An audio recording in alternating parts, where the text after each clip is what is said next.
কাল এই শিলিগুড়ি থেকে বাইক নিয়ে চলা শুরু করেছিলাম, আর এই পথ দিয়েই বাদ্রাকোতে হয়ে ইয়েলবং এর রাস্তা দিয়ে পৌঁছে গেলাম লোলেগাঁও। আজ একই সাথে দুটি হোমস্টের সম্বন্ধে জেনে নেব সমস্ত বিবরণ, আর কি কি সুবিধা পেতে পারো আর কি অসুবিধা হতে পারে সেটাও জেনে নেব। এই নর্থ বেঙ্গল ট্যুরের দ্বিতীয় পর্ব এটি, এখনো অনেকটা পথ বাকি। ভিডিওটি যদি ভালো লেগে থাকে অবশ্যই বন্ধুদের সাথে শেয়ার করে দিন, যাতে তাদেরও কিছু ইনফরমেশন পেতে সুবিধা হয়। আজ আমাদের যাত্রায় একটা টুইস্টও লুকিয়ে রয়েছে। চলো তাহলে শুরু করে ফেলি এই যাত্রা। আর সবার আগে আমি বিকি, তোমাদের হোস্ট। ওয়েলকাম টু ভ্রমণ অঙ্গীকার। এই শিয়ালদা স্টেশন থেকে যাত্রা শুরু করে বাদ্রাকোটে নতুন সদ্য গড়ে ওঠা একটি লুপ ব্রিজ হয়ে অসাধারণ অভিজ্ঞতা নিয়ে ঘন মেঘের ভিতর দিয়ে পৌঁছে গেলাম সুধাদির হোমস্টেতে।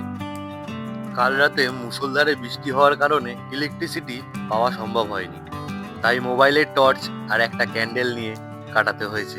তোমাদের আগেও বলেছি আজকে একসাথে দুটো হোমস্টের ডিটেলস জেনে নেব। তবে আর কি, প্রথমটা সুধাদির হোমস্টে দিয়েই শুরু করলাম। দুটো কিং সাইজ বড় বেড পেয়ে যাবে, যেখানে আরামসে 4 থেকে 6 জন থাকাই যায়। একটা ছোট্ট ব্যালকনি পাবে, এখানে বসে নাকি কাঞ্চনজঙ্ঘার ভিউ পাওয়া যায়, তবে আমরা মেঘ ছাড়া কিছু দেখতে পাই। এই হোমস্টের কিছু ডিটেলস চলো সুধাদির কাছ থেকেই জেনে নিই। हेरिटेज होम स्टे तो मेरा पर्सनल नंबर है तो 7908482622।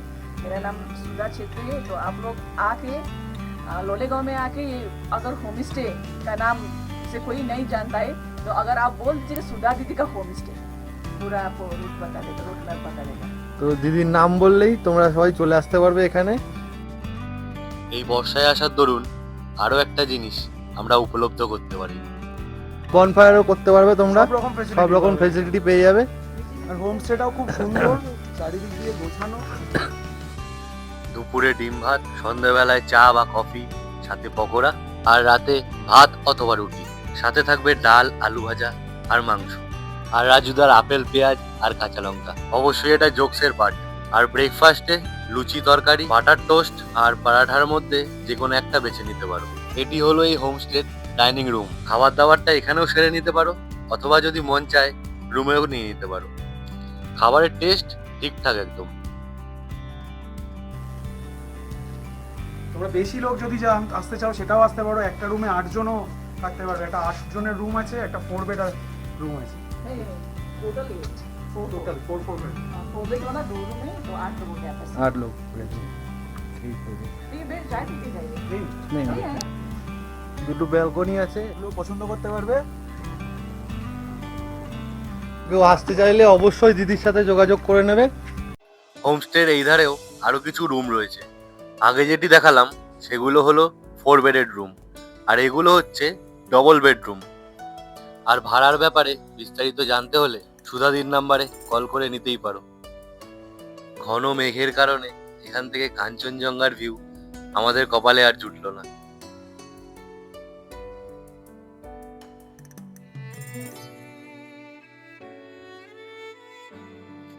তবে কল্পনা তো করেই নিতে পারি, সত্যি এখান থেকে কাঞ্চনজঙ্ঘার ভিউ অপূর্ব লাগবে।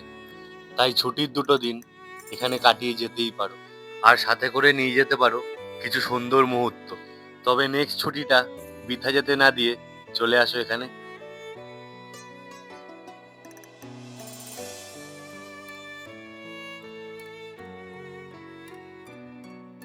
আর বাচ্চারা থাকলে এখানে কিছু খেলার সঙ্গী পেয়ে যাবে। তবে এই মুরগিগুলো তারা রান্না করে না, রান্নার মুরগি তোমরা ব্রয়লারই পাবে, কারণ এগুলো তারা পালন করে, তাই এগুলো খায় না।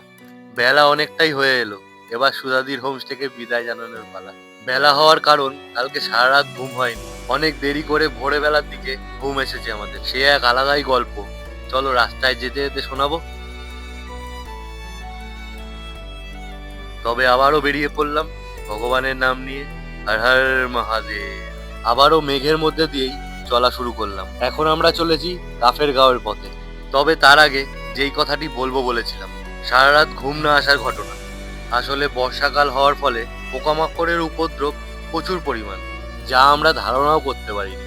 কাল রাত বাড়ার সাথে সাথে কোথা থেকে যেন ঝাঁকে ঝাঁকে পোকা এসে ঘরের মধ্যে ঢুকে গেল। আর দুজনের মধ্যে কেউই অভ্যস্ত না এই পোকার মধ্যে থাকার। আর এক একটা পোকা তো অদ্ভুত অদ্ভুত ধরনের। তাই টর্চ জেলে সারা রাত পোকা মারতে মারতেই ভোর হয়ে গেল। আর ভোর হওয়ার সাথে সাথে পোকাগুলোও চলে গেল। তারপরই একটু ঘুমানোর সুযোগ পেলাম। আর কি, উঠতেও বেলা হয়ে গেল। তবে চেক আউট টাইম ওভার হয়ে গেলেও সুধাদি কিন্তু এক্সট্রা কোনো চার্জ নেই। তাই তোমাদেরকে বলে রাখি, এই বর্ষার সময় পোকামাকড় থেকে খুব সাবধান। আরেকটা জিনিসের থেকেও সাবধান হতে হবে, সেটা হলো জোক। এই লোলেগাঁও এবং কাফের গাঁওতে জোকের পরিমাণ প্রচুর। পারলে সাথে করে একটু নুন ক্যারি করো, তবে জোকের থেকে তো রেহাই পাবে। কিন্তু পোকার থেকে রেহাই কিভাবে পাবে সেটা আমার জানা নেই। জানা থাকলে হয়তো কাল রাতে এত বিপদে পড়তে হতো না। কাফের গাঁওয়ের পথ এখান থেকে বেশি দূর না, তাই খুব একটা চিন্তা নেই মনে। এই ভেবেই এগিয়ে চললাম কাফের গাঁওয়ের দিকে। তবে সেখানেও একটা টুইস্ট অপেক্ষা করছে আমাদের, আর সেটা সেখানে পৌঁছেই জেনে নেব।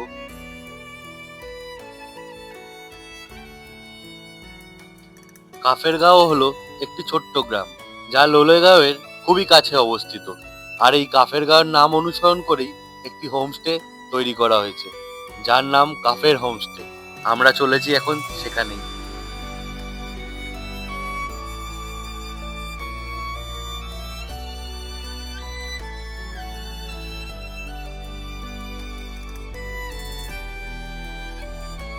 আরেকটা জিনিস, রাস্তার পরিস্থিতি কিন্তু খুব একটা ভালো না। তাই বাইক নিয়ে এলে সাবধানতা অবলম্বন করেই চালিও। একটু সাবধান আর আস্তে চালালে হয়তো দেরি করে পৌঁছাবে, তবে গন্তব্যে পৌঁছাতে যাবে। যেমন আমরাও পৌঁছে গেলাম কাফের গাঁওতে। হ্যাঁ, আমরা কাফের গাঁওতে প্রবেশ করে ফেলেছি। এবার যাব কাফের হোমস্টেতে। তবে এটা কাফের হোমস্টে নয়, এটা কাফের গাঁওতেই অন্য একটি হোমস্টে, ভ্যালি ভিউ হোমস্টে। এই হোমস্টের ডিটেলসও দিয়ে দেবো ডেসক্রিপশনে, দেখে নিও। পৌঁছে গেলাম কাফের হোমস্টেতে। রিসেপশনে যাওয়ার পথ খুঁজতে থাকলাম। এখানে আমাদের আগে থেকে রুম বুক করা নেই।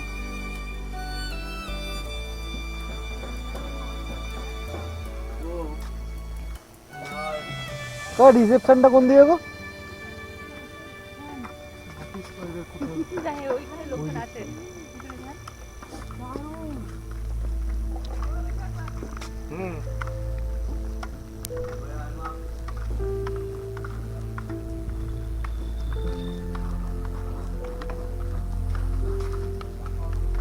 গিয়ে দেখি পাই কিনা।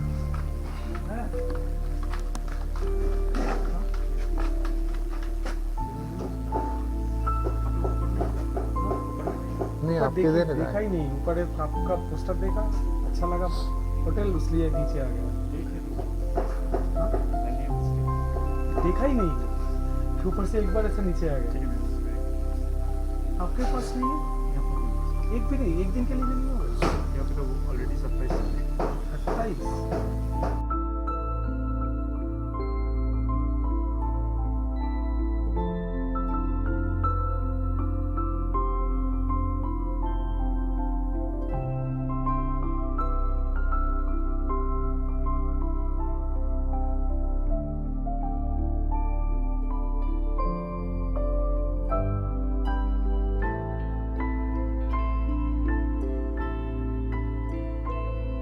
সুন্দর লেগেছিল হোমস্টেটা, কিন্তু কোনো রুম নেই, তাই এখান থেকে চলে যেতে হচ্ছে অন্য জায়গায়।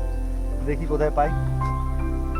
দারুণ হোমস্টেটা, হোমস্টেটা খুব সুন্দর, খুব সুন্দর। আর ওয়েদার তো বলার না, এখান থেকে ওপেন সবসময় কাঞ্চনজঙ্ঘা ভিউ পাওয়া যায়। বাট এই ওয়েদারে তো অসম্ভব। এই ওয়েদারে কাঞ্চনজঙ্ঘা দেখার কোনো সুযোগ না পাবো। কাঞ্চনজঙ্ঘা না দেখলেও হোমস্টেটা কাঞ্চনজঙ্ঘা খুব উঁচু সুন্দর। উঁচু হোমস্টেটা দুর্দান্ত দেখতে লাগছে।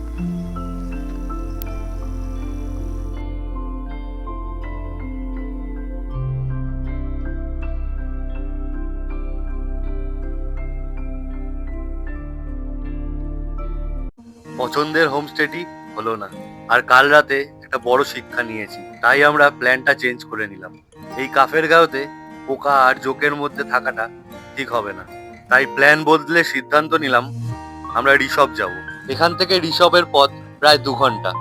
ঘড়ির কাঁটায় এখন বেলা 3:15। আশা করি সবকিছু ঠিকঠাক থাকলে 5:30 থেকে 6টার মধ্যে পৌঁছে যাব।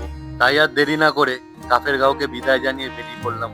এই কাফের গাঁওকে বিদায় জানালেও মেঘ আমাদের সঙ্গী হয়ে চলেছে। এই মেঘের সাথে হালকা বৃষ্টিও অনুভব করতে পারছি, যা আমাদের জামা কাপড় এবং রাস্তাঘাট সমস্ত ভিজিয়ে দিয়েছে।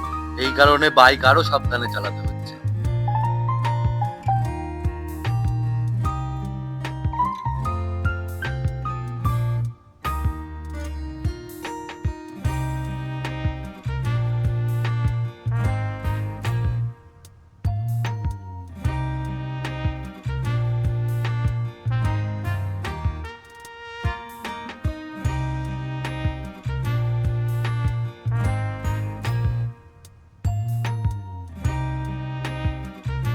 রাস্তাটি বেশ ভালো আর অনেকটাই চওড়া, তাই পথে চলতে একটু সুবিধাই হচ্ছে।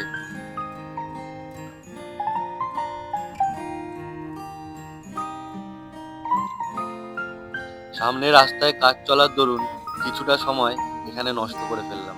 তবে এখানে ল্যান্ডস্লাইড হয়নি, রাস্তা মেরামতের কাজ চলছে। বৃষ্টি পড়ে যেন রাস্তা এবং এই পাহাড়ের সৌন্দর্যতা আরো বাড়িয়ে তুলেছে।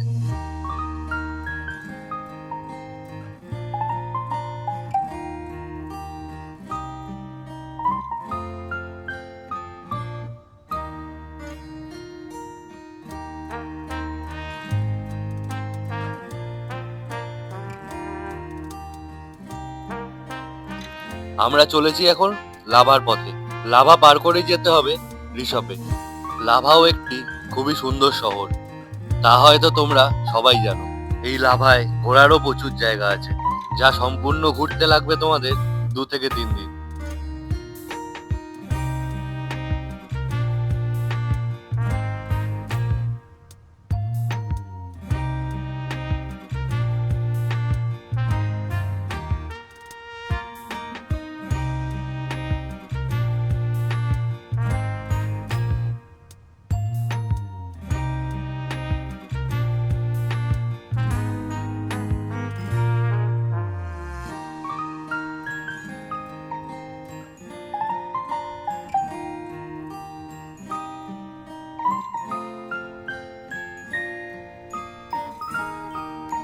মেঘ যেন আমাদের সাথে খেলায় মেতে আছে, তার ইচ্ছা মতন চলে যাচ্ছে, আবার যখন তার ইচ্ছা হচ্ছে আমাদের ভিজিয়ে দিয়ে চলে যাচ্ছে।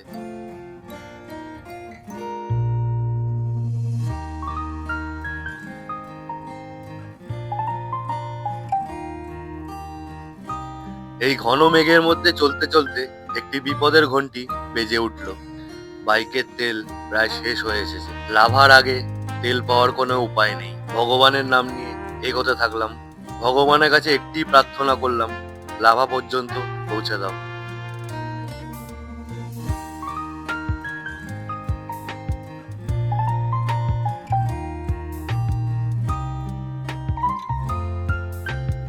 খিদেতে পেটের ভিতর ইঁদুর ছোটাছুটি করছে, তাই একটা দোকান দেখে একটু দাঁড়িয়ে পড়লাম। এই জায়গায় একটু ভিউটা দেখে নাও।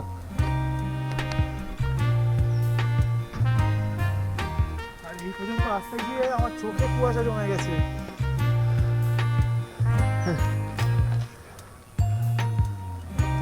ওহ নাইস।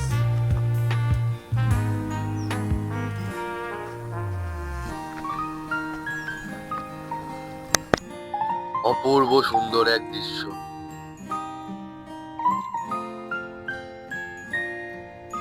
দুজনে ভালো মতনই কাদা মেখে নিয়েছি, আর সাথে আমাদের বাইকটাও। তবে ব্যাগের নিচের দিকে কাদা লেগে থাকলেও উপরের দিকে কিছু হয়নি।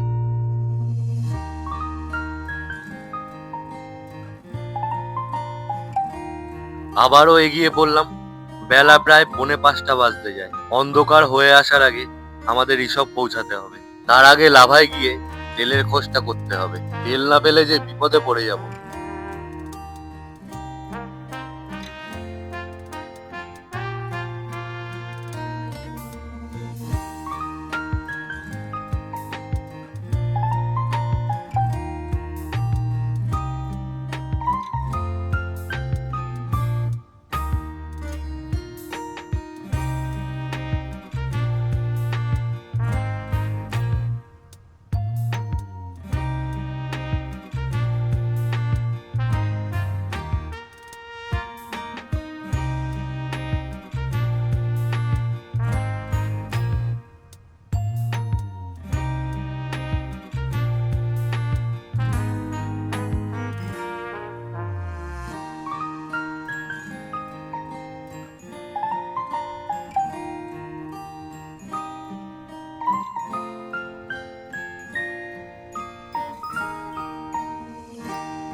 প্রায় চলে এসেছি লাভার কাছে। এই লাভায় পেট্রোল পাম্প নেই, তাই কোনো দোকানের খোঁজ করতে হবে যেখানে পেট্রোল পাওয়া যায়। আর বোতলের পেট্রোলে একটা ভয়ও আছে, যদি কিছু মেশানো থাকে, আর থাকলেও এখন আর কোনো উপায় নেই। যাই হোক, তা তো নিতেই হবে।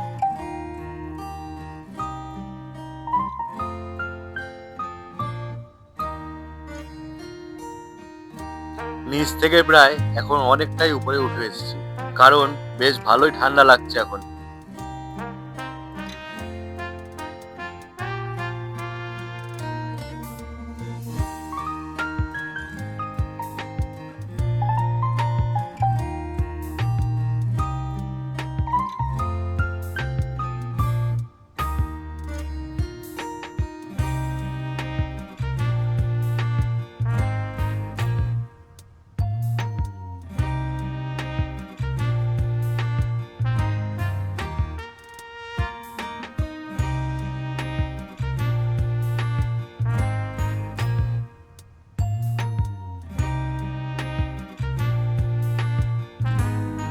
লাভা থেকে পেট্রোল ভরিয়ে ঋষভের পথে চলে এলাম।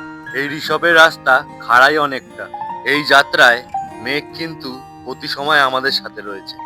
ঘন পাইন বনের মধ্যে মেঘের আনাগোনা, তারই মধ্যে আমরা এখন চলেছি।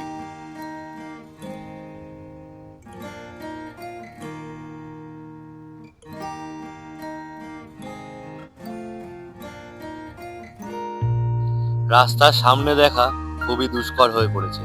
প্রায় তো সন্ধ্যা হতেই এলো, আর এই মেঘের মধ্যে অন্ধকারে চলাটা খুবই বিপজ্জনক হয়ে পড়বে। তাই আলো থাকতে থাকতে পৌঁছে যাওয়াটাই ভালো হবে।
পৌঁছে গেলাম ঋষভ।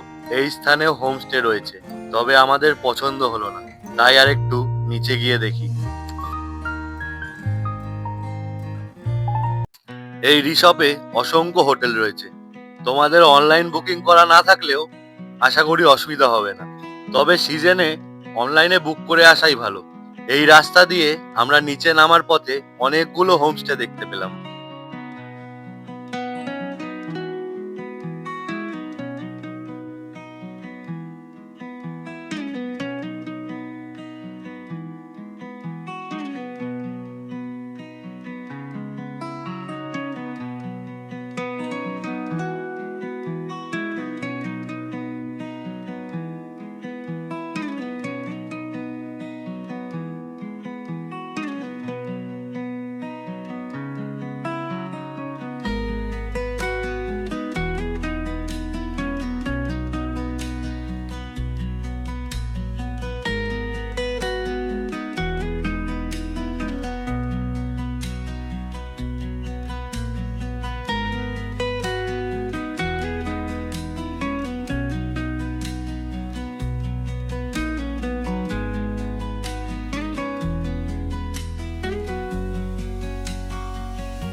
অবশেষে একটি হোমস্টে পছন্দ হলো, যার কিছুটা ঝলক তোমাদেরকে দেখিয়ে দিই।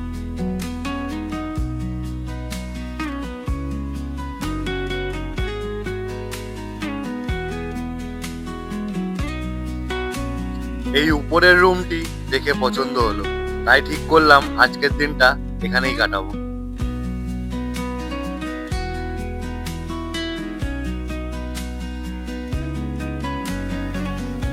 রুমে খাওয়া দিয়ে গেল। আজকে আর নিচে যাইনি রেস্টুরেন্টে খেতে, আছে লঙ্কা, পেঁয়াজ,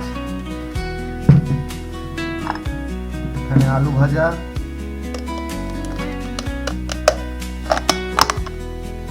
ডাল, চিকেন আর ভাত। আজকে রাত্রে ভাত খেয়ে ছেড়ে নেবো খাবারটা।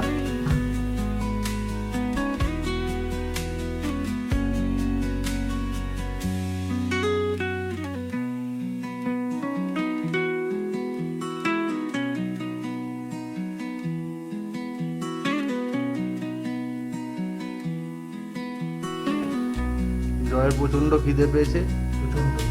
ও আর সহ্য করতে পারছে না, আমারও পেয়েছে। সারাদিন ভাত করে সকালে দুপুরে মোমো খেয়ে কাটিয়ে দিয়েছি, এখন তাড়াতাড়ি খেয়ে নিই। তবে আজকের পর্বটা এখানেই শেষ করার পালা। আগামী পর্বে যাব আরো কিছু নতুন জায়গার খোঁজে, আর জেনে নেব ঋষভের এই হোটেলের সমস্ত বিবরণ। আর ভিডিওটি ভালো লেগে থাকলে অবশ্যই লাইক করে দিও, আর বন্ধুদের সাথে শেয়ার করতে ভুলো না। আর চ্যানেলটিকে সাবস্ক্রাইব করে রাখো, কারণ পরবর্তীকালে এরকম আরো অনেক ইনফরমেটিভ ভিডিও আসতে চলেছে। তবে আজ চললাম, দেখা হচ্ছে নেক্সট ভিডিওতে। ততক্ষণের জন্য টাটা।